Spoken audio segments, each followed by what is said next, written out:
Chapitre 27. Les mondes à venir. Plusieurs astres de la famille solaire augmentent de taille, ce qui a pour effet de faire croître proportionnellement la puissante magnétosphère du Soleil, ainsi que son activité qui est celle de sa grande jeunesse. C'est pourquoi, et en raison du resserrement du mur, qui est consécutif à l'augmentation continue de la pression magnétosphérique, le Soleil est en train de diminuer lentement son disque apparent, tout en augmentant sa luminosité et sa chaleur. Toutefois, lorsqu'une de ces planètes brillera, elle manquera dans la somme des masses qui l'activent. La puissance de la magnétosphère du Soleil sera alors réduite d'autant, ce qui aura pour effet de faire reculer le mur de la masse cette fois et de ralentir son activité. Le Soleil commencera alors à augmenter de diamètre. Lorsqu'une planétoile brillera, le Soleil chauffera un peu moins forcément et éclairera davantage dans le rouge. Mais après ce relâchement sensible, son mur tendra à nouveau à se rapprocher de sa masse, car les planètes restantes n'en continueront pas moins de grandir avec leurs satellites. Et ce resserrement se fera avec un Soleil d'un diamètre apparent beaucoup plus gros qu'en ce jour, parce que ce phénomène de décroissance d'activité se reproduira chaque fois que l'une de ces planétoiles brillera.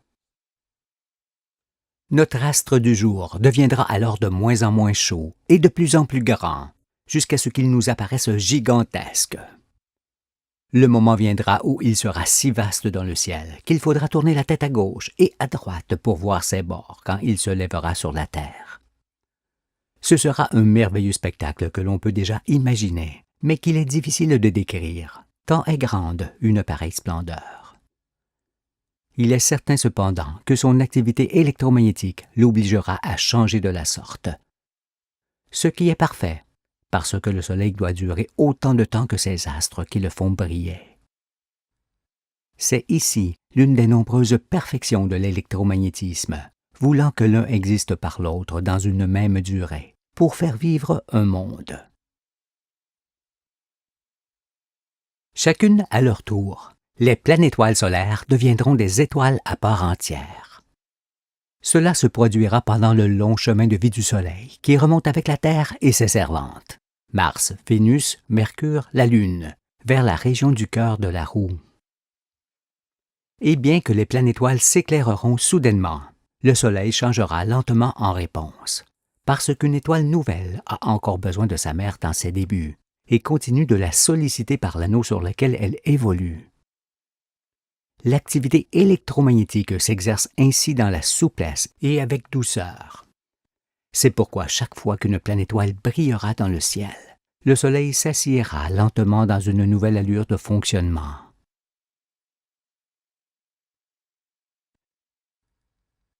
Les changements de monde.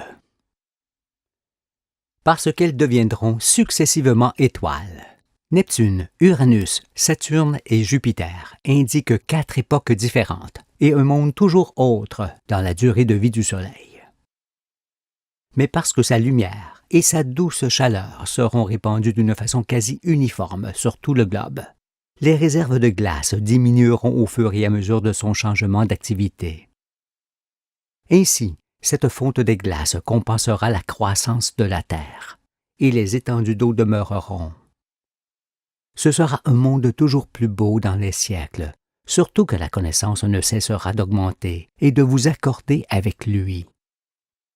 Voilà ce qu'est l'avenir proche et lointain de votre âme, allant jusqu'au terme du Soleil et de la Terre. Cela montre combien les étoiles varient durant leur existence. Toutefois, ces variations, dues aux planètes devenant étoiles, ne sont pas à confondre avec les variations autres qui résultent de l'influence des astres en orbite. En effet, lorsque dans leur rotation, les planètes passent les unes près des autres, nous comprenons qu'elles s'influencent réciproquement par leur immense magnétosphère, et que ce phénomène se répercute inévitablement sur le Soleil, qui varie en conséquence.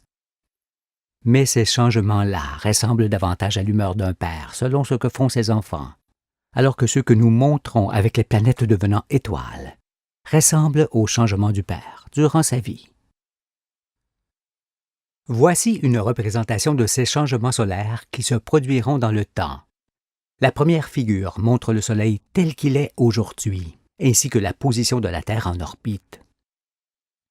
Ensuite, chaque figure successive le représente avec Neptune, puis Uranus, puis Saturne, puis Jupiter en moins dans sa famille, d'où la progressive augmentation de son disque. Mais lorsqu'il aura l'aspect de la cinquième figure, il aura parcouru une bonne distance du chemin de vie qui l'amène au cœur de la galaxie. Aura-t-il fait alors le quart, le tiers, la moitié ou davantage du chemin qu'il doit parcourir? Je ne le sais. Cependant, je certifie qu'il ne cessera de grandir jusqu'à ce qu'il soit semblable aux étoiles géantes et rapprochées qui peuplent la région du cœur de la galaxie. Plus il grandira, plus son activité sera réduite et plus sa durée de vie sera longue. C'est pourquoi, même à partir de l'aspect qu'il aura sur la cinquième figure, il lui restera encore un très long chemin de vie à parcourir avec la Terre et son monde vivant. Ces images montrent à chaque fois la masse, le mur et le disque entier formé par l'atmosphère en feu du Soleil. On remarque que plus la masse centrale diminue, plus grand est son mur, ainsi que son globe atmosphérique apparent. Mais tant qu'un point important de masse subsistera au centre, le mur demeurera, quelle qu'en soit sa dimension, parce que c'est ce point central qui oblige sa formation. Pour mieux apprécier ces changements solaires, la Terre est à chaque fois représentée avec un même diamètre d'orbite. Mais il n'est pas certain que son orbite reste ainsi, car c'est tout l'ensemble du système électromagnétique du Soleil qui changera. Cependant, que l'orbite terrestre change ou non au fur et à mesure que le Soleil se transforme, cela ne pourra avoir aucune mauvaise conséquence pour le monde, qui sera toujours la juste et bonne réponse des conditions de vie offertes par nos astres. Il ne faudra donc pas être inquiet lorsque les planètes extérieures à la ceinture d'astéroïdes deviendront étoiles à leur tour, et que le globe solaire grandira en conséquence. Parce que sa chaleur sera toujours idéale et sa lumière toujours plus douce. Mais en connaissant la vérité désormais, vous ne pourrez pas être dans l'inquiétude. Au contraire, ces événements seront attendus et vous serez impatient qu'ils se produisent. Et qu'adviendra-t-il des planètes qui accompagneront le Soleil jusqu'à son terme? Comme cela a été dit, lorsque les étoiles ont entièrement usé leur masse et que leurs murs s'effondrent soudainement, les planètes qui les accompagnent sont toutes entraînées dans ce mouvement d'implosion. Elles disparaissent donc avec lui, car elles se dirigent vivement vers ce point central où elles se fracassent les unes contre les autres de plein fouet. Il en résulte alors de gigantesques vaporisations, ainsi que d'énormes quantités de poussière de terre, de fer et des myriades de petits corps dans la région du cœur. Ceux-ci deviennent ensuite des comètes allant d'étoile en étoile, en s'usant à leur passage jusqu'à ce qu'il n'en reste rien, si ce n'est ce qui forme les précieux et abondants nuages de la galaxie. Mais, bien avant que cela ne se produise, le monde s'en est allé.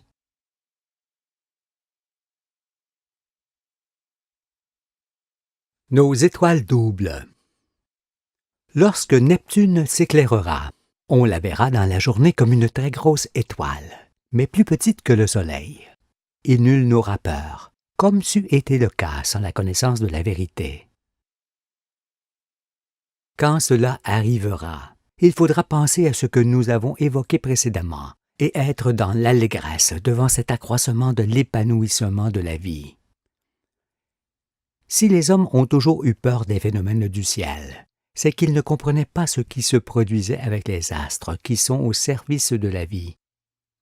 Or, on ne risque absolument rien sur cette terre, ni des phénomènes de l'électromagnétisme, ni des anges qui remplissent la roue.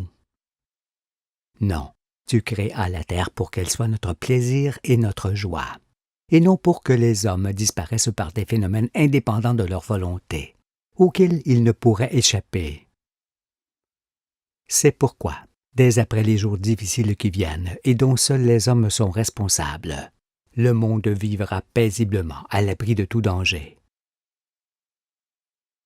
Dans les temps à venir, il y aura souvent 2 étoiles côte à côte dans la famille solaire.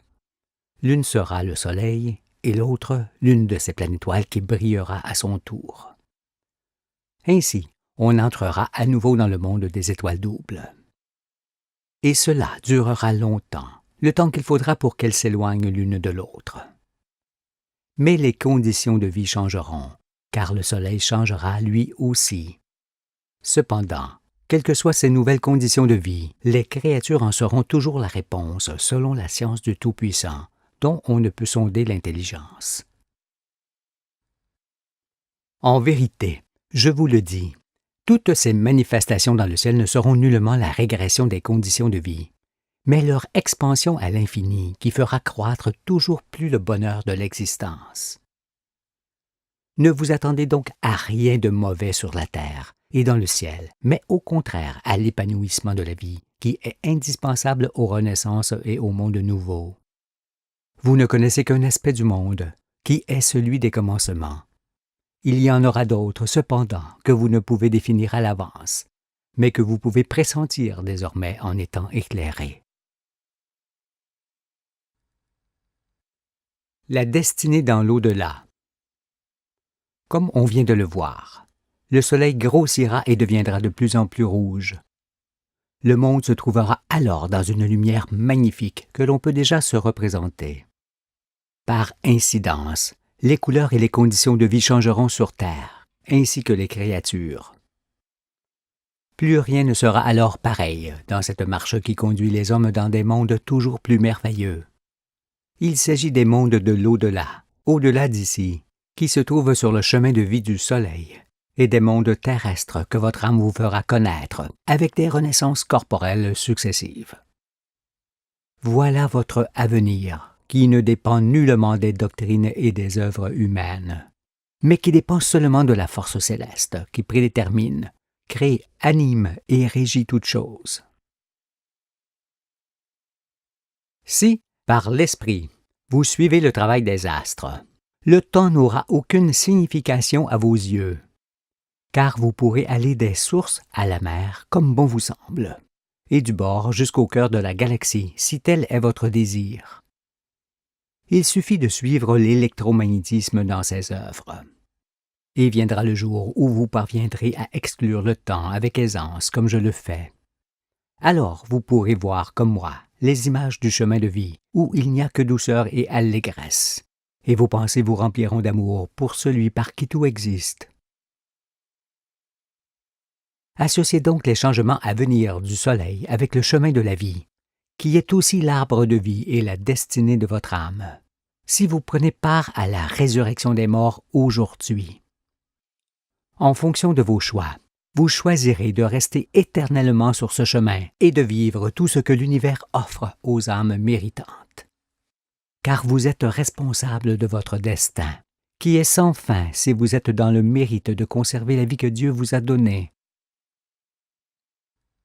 Voici, en une seule image, les changements solaires et les mondes du futur, ainsi que le chemin de vie de votre âme, si vous résistez aux tentations pouvant vous perdre. Abstenez-vous donc de dire « La destinée de chaque homme est tracée par avance, et quoi que l'on fasse, on ne peut rien changer. » Un funambule marchant sur un fil a aussi sa destinée tracée devant lui, et il ne dit pas « Quoi que je fasse, je ne peux rien changer pour moi. » Non, il sait qu'en conservant l'équilibre, il restera debout et que, dans le cas contraire, il tombera. En ce qui concerne le chemin de vie, qui est effectivement la destinée de chacun, c'est semblable. En pratiquant le bien, vous resterez debout et le suivrez, alors qu'en pratiquant le mal, vous chuterez et en sortirez définitivement. C'est aussi cela la vérité et la raison de la connaître. Si vous n'étiez point maître de votre destinée, cela signifierait que le choix de bien faire ou de mal faire vous serait enlevé. Vous seriez alors irresponsable dans tous les domaines de la vie, et l'intelligence de l'homme ne serait pas nécessaire ni n'existerait. Faites donc preuve de la même lucidité que l'acrobate, en utilisant la loi du ciel comme balancier pour garder l'équilibre. Alors vous marcherez tout au long du chemin sans jamais tomber. Comme on le voit sur cette image, la durée de vie du Soleil équivaut au temps qu'il mettra pour parcourir toute la branche de la galaxie.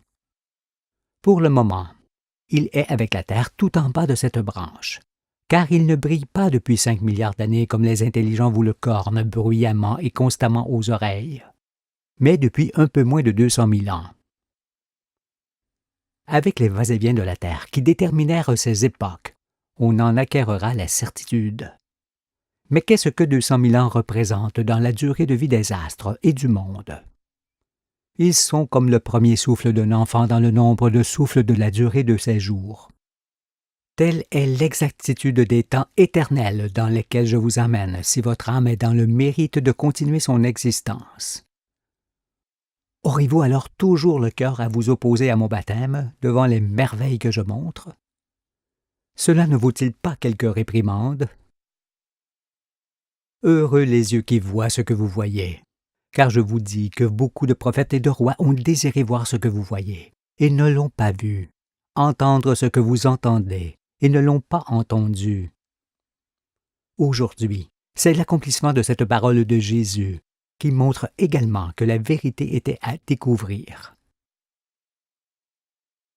Pour ensevelir ce que j'explique sur les mondes à venir, ne faudrait-il pas invalider ce que j'enseigne sur l'électromagnétisme? Et avec quoi pourrait-on ôter la parole du Fils, qui est parole de Dieu? On ne peut le faire avec les éléments de l'activité de l'aimant, ni avec la tache ovale et rouge de Jupiter, ni avec ses satellites, ni avec son atmosphère qui explosera, ni avec la couronne de vapeur qui s'éloignera de lui, ni avec le Soleil, ni avec les étoiles doubles, ni avec quoi que ce soit d'autre, parce que tout le réel s'y oppose. Et pourquoi voudrait-on anéantir ce que je montre sur l'univers? N'est-ce point éclairant et conforme à l'espérance de vos âmes? Confortez-le au contraire pour faire disparaître la pesanteur de l'ignorance. En survie sous les menaces des incirconcis qui règnent dans le monde, vous étiez aveuglés, apeurés, perdus et sans but, alors qu'avec mon baptême, vos yeux s'ouvrent et votre espoir renaît. Mais en vérité, vous êtes descendus vers ce jour de lumière depuis les sources originelles. C'est pourquoi je puis restaurer votre âme, en vous montrant pour l'instant et par la suite tout ce que le Créateur lui réserve par les renaissances auxquelles elle prendra part. N'est-ce point là ce que vous espériez connaître un jour? Devant l'ampleur et la magnificence de ce qui est placé sous vos yeux aujourd'hui, que valent vos projets d'avenir? Les recommencements. Nous savons maintenant que les planètes et le Soleil cesseront ensemble leur existence. Mais quand vient ce moment ultime, il y a déjà longtemps que les conditions de vie se sont éteintes et qu'il n'y a plus d'êtres vivants. C'est pourquoi, jusqu'au terme du chemin de vie spiralé, on ne trouve que les anges qui sont devenus comme Dieu. Et j'ai entendu que, bien avant la fin de leur étoile, ils s'en vont recommencer ce chemin pour vivre ce qu'ils n'ont point encore vécu. À l'aide d'aimants dont on parlera, ils descendent d'étoile en étoile jusqu'au bord de la roue pour assister à la naissance de l'humanité sur une terre nouvelle. C'est pourquoi, dans la Genèse, l'Écriture rapporte sur les commencements. Les géants étaient sur la terre en ces temps-là, après que les fils de Dieu furent venus vers les filles des hommes, et qu'elles leur eurent donné des enfants. Ce sont ces héros qui furent fameux dans l'Antiquité. Ces géants ne l'étaient pas de corps, mais d'esprit, faisant d'eux des héros, parce qu'ils étaient la descendance directe des anges. Et ce mariage par le sang, à l'aube de l'humanité, est un devoir à accomplir sur le chemin de la vie. Ensuite, quand ces anges ne sont plus, il n'y en a point d'autres qui se manifestent, car l'homme doit devenir ange lui-même, comme cela se produit aujourd'hui. Toi le circoncis, tu marches vers le bonheur sans savoir que ton âme est un fruit qui te donnera un corps autant de fois que nécessaire. pour te rassasier de toutes les merveilles à venir. Mais en ce jour de gloire, ton cœur va te paraître soudainement trop petit pour pouvoir contenir ton amour envers le Créateur, qui réserve de tels trésors à ses enfants bien-aimés. Tu sais maintenant que tes mains ne sont pour rien dans le chemin de la vie, et que tes œuvres ne sont pas ce qu'elles devraient être. Mais que pourrais-tu dire de plus devant les splendeurs de lumière, de forme, de douceur et d'activité de vie des mondes que je te montre et qui t'attendent? Tu ne peux que te prosterner devant celui par lequel tout cela existe déjà dans le ciel et existera sur la terre, et le prier de ne point te supprimer la magnificence de tels spectacles. Veille donc sur ton âme, car te trouver dans le monde des vivants est la plus grande chose qui puisse t'arriver. Mais désormais, tu ne peux plus mourir, car la connaissance annule l'ignorance et la mort qui lui est attachée. Crois en moi, je suis le Fils de la vie éternelle, celui qui te montre les merveilleux cieux qui t'attendent et sous lesquels tu iras si tu marches avec celui par qui tout existe.